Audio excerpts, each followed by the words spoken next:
When a day begins and ends, a biblical study.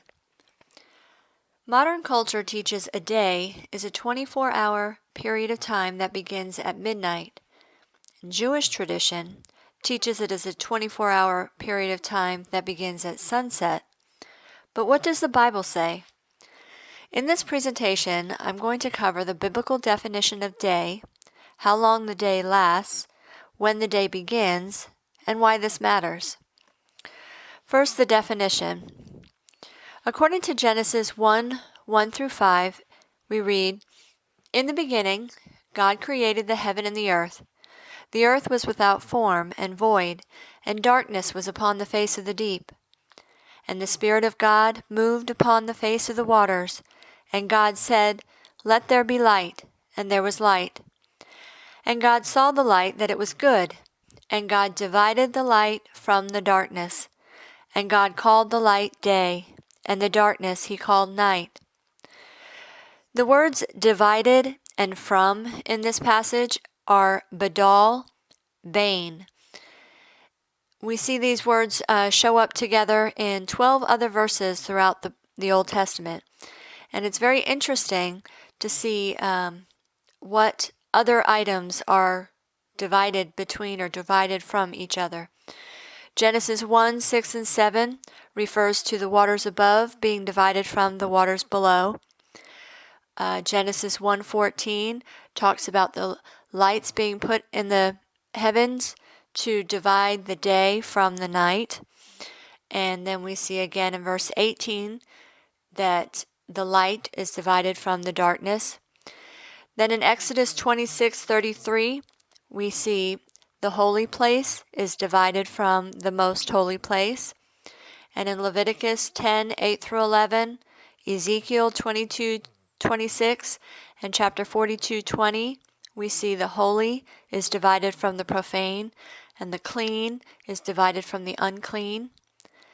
Then in Leviticus 11:46 through 47, and chapter 20, verse 25, we see that the clean animals are divided from the unclean animals. And then lastly, in Isaiah 59:1 and 2, the verse speaks of you being divided from your God due to sin.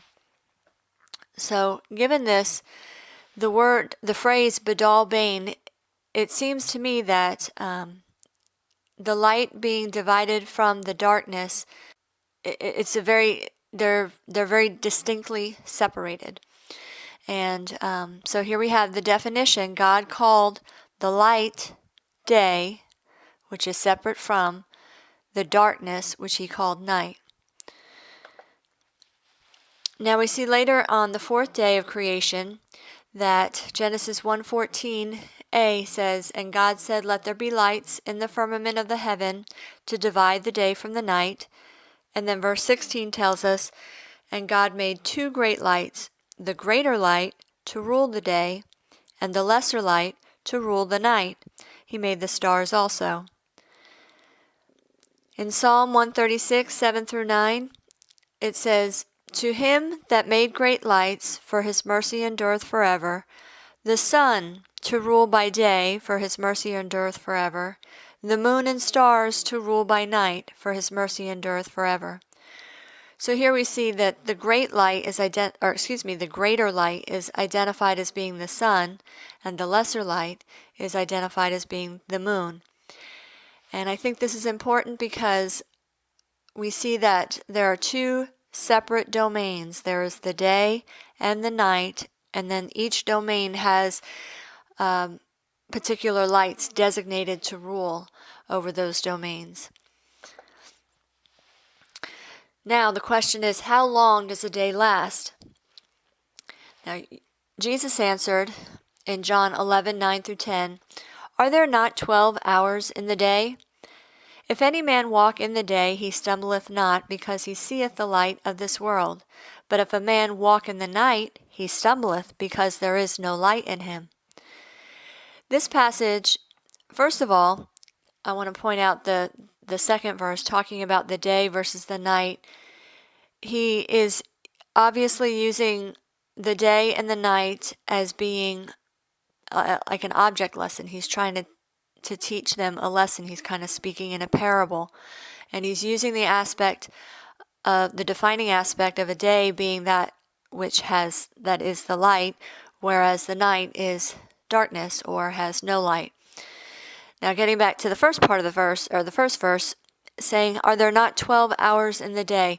The word there translated as hours is the Greek word hora, and in this case it's used as to mean 1/12 of the day, not as a unit of time consisting of 60 60-second minutes, but rather, if we use the sun to determine the time of day, each day is divided into 12 equal segments. So these hours would be what those equal segments are.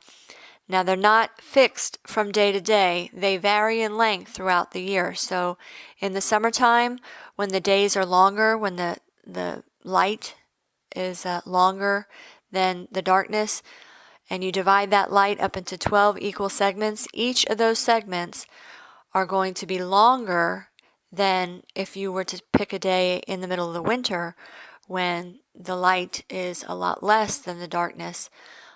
If you were to take a winter's day and divide that into 12 equal segments, that each individual segment would be shorter than the summer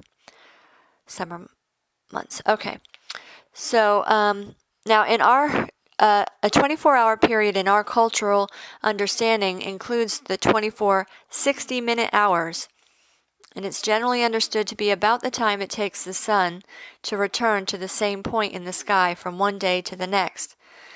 Besides the daylight portion, many believe this 24-hour period would also be called a day, with the night included.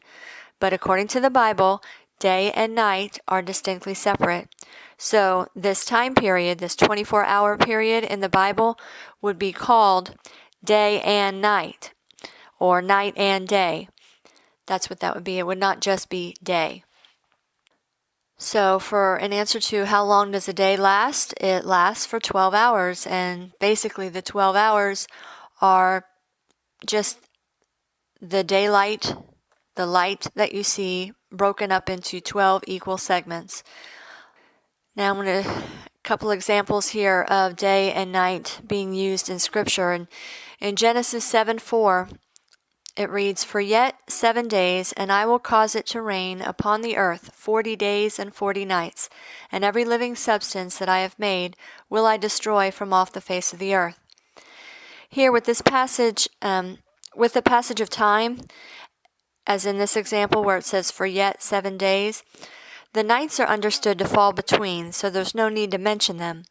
But when specifying something taking place in the night, it's mentioned here 40 days and 40 nights.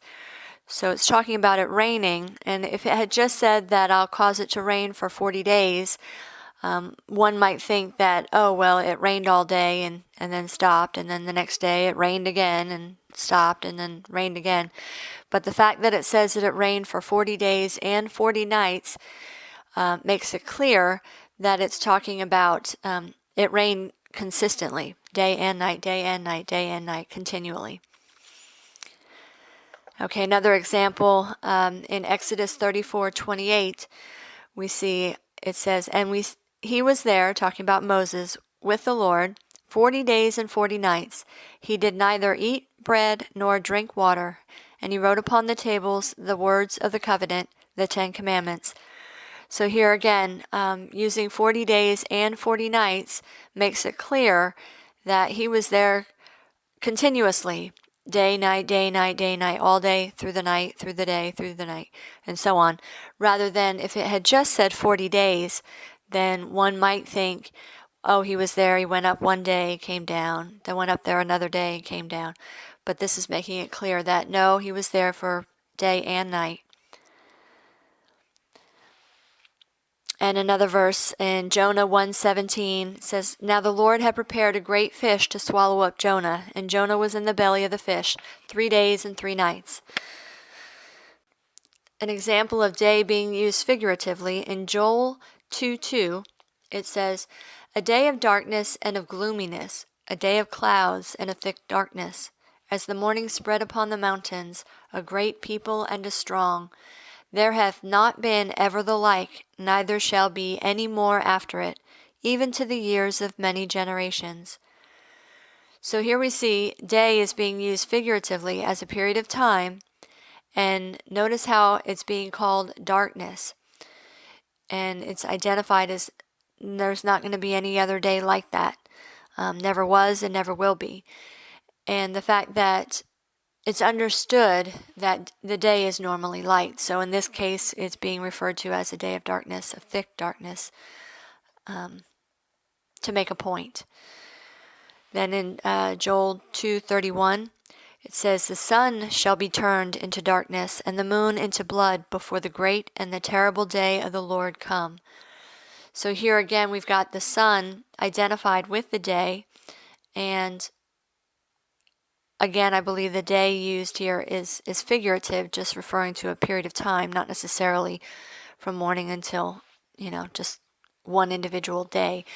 I think it's talking about a period of time, and it's identifying the sun because the sun is the ruler of the day. The sun shall be turned into darkness, and the moon into blood, before the great and the terrible day of the Lord come. Now, it could be referring to a specific day, but it could also be referring to a period of time. Okay. Then in Amos 5:18 and 20, we read, "Woe unto you that desire the day of the Lord! To what end is it for you? The day of the Lord is darkness and not light. Shall not the day of the Lord be darkness and not light, even very dark, and no brightness in it?" So again, this is just another example of how, in this case, the prophet is driving home the contrast of day with darkness, because it's generally understood that the day equates to light. All right, so now, when does the day begin? In Genesis 1:5, at the latter part of the verse, in the King James Version, it says, "And the evening and the morning were the first day." And I think this verse, or at least this portion of the verse, causes a lot of confusion, and a lot of times it is read to mean that, oh, well, okay, here we have a 24-hour day, and the day begins in the evening because of this verse, and the evening and the morning were the first day. However, I think that translation is very misleading. If you were to read a more literal translation, it would read something like this: "And there was evening, and there was morning, day one." And in this case, evening is the Hebrew word ereb. Morning is a English translation of the Hebrew word boker. Ereb means evening, and the verb root means to grow dark. Boker means break, as in the break of day, and the verb root means to seek or inquire. Ereb does not mean night, and boker does not mean day. They're two different words from night and day. So here we see, or we can understand that the day begins in the morning at the break of day and ends as it grows dark. Then it's night. So it's pretty simple and straightforward. And if we just stick with the definition that was given to us prior, then it makes sense when we read that, "And there was evening and there was morning." Exodus 20, verse 11, in the first part of the verse, it says, "For in 6 days the Lord made heaven and earth, the sea and all that in them is, and rested the seventh day." And then in John 9:4, we see Yeshua said, "I must work the works of him that sent me, while it is day. The night cometh, when no man can work." Now again, he's speaking figuratively, but he's using concepts that the people of his day understood regarding work and what we do in the daytime versus what we do in the nighttime. And we work during the day because we can see by the light of the day, but we don't work at night because it's dark and we would stumble if we worked at night. Again, this is with the concept of going by the natural light. So going back to the first chapter of Genesis, looking at the 6 days of creation, and it seems evident to me that the works of creation all took place in the light, in the day.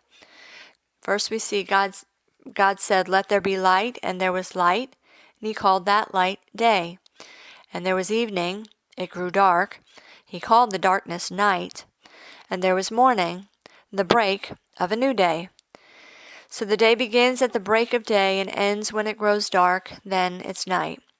So if we just keep that basic understanding all throughout the whole chapter of Genesis, it makes sense. On the second day, when God made the heavens, and then on the third day when he made the earth, and then he caused the earth to bring forth vegetation, all of those things happened in the day. And when he finished his work of creation, we see that same passage, and there was evening, and there was morning, and then there's an enumerated day. It tells you which day that was. It's counting the number of days or the number of periods of light there were. Okay, so if we hold on to that and just recognize that a day is just the light, the period of light, and that the night is the darkness, and we kind of erase from our minds this idea of a 24-hour day, then it will help us to see better what the Bible is telling us every time it references the word day. So the point of this whole presentation is, why does this matter? Why does it matter when a day begins and ends? And it matters because this is a fundamental building block for understanding the rest of the Bible. Light and darkness and day and night are continually used as object lessons to teach principles related to good and evil, life and death. You see it all throughout the Bible, and if we need to understand that distinction is made, and it stays made, just like the holy is distinctly separated from the profane, and the most holy place distinctly separated from the holy place, and the clean distinctly separate from the unclean. We would never join holy and profane and put it all together and call it all holy. We would never take the most holy place and the holy place, rip down the curtain, and then call it all most holy place. We would never do that. It's distinctly separate for a reason, and God made it that way. The Creator made it that way. And so we need to honor that, and we need to honor that in our thinking, so that way when we're reading throughout the Bible, when the prophets are speaking, or when we read Yeshua speaking, teaching, we can understand, okay, when he refers to a day like this, or the light, and we can get a better understanding than if we were to just meld it all together and say, well, it can include the night too. No, it can't. The light cannot include the darkness. The light is separated from the darkness. Okay, we have a promise that was made after the flood in Genesis 8. God made a promise that day and night would not cease. He said, while the earth remaineth, seed time and harvest, and cold and heat, and summer and winter, and day and night shall not cease. Day and night are both mentioned here. Like I said, they kind of go hand in hand, even though they're opposites. They go hand in hand. You have day and night, continual cycle that goes on, and this is a promise that while the earth remains, these things will not cease. And then in Jeremiah 33:20, we see that Yahweh says, if you can break my covenant of the day and my covenant of the night, and that there should not be day and night in their season. And then he goes on to talk about breaking his covenant that he made with David. But my point in bringing this verse out is that he regards a covenant was made, the covenant of the day and the covenant of the night. And I believe these covenants are probably referring back to the promise that he made after the flood. These things are going to continue. There's going to continually be day and night, day and night, and they're separate. Okay, 1 Thessalonians 5, verses 4 and 5, we see, it says, But ye, brethren, are not in darkness, that that day should overtake you as a thief. Ye are all the children of light, and the children of the day. We are not of the night, nor of darkness. So here again we see the word day is first used figuratively as a period of time in verse 4, but then the commonly understood attribute of the day being light is drawn out in the next verse. Okay, again, now in Zechariah, going back, Zechariah 14, 6 and 7, it says, And it shall come to pass in that day that the light shall not be clear nor dark, but it shall be one day which shall be known to the Lord, not day nor night, but it shall come to pass that at evening time it shall be light. Here the word day is again used figuratively as a period of time in the first verse, but then the commonly understood attribute of the day being light is drawn out in the next verse.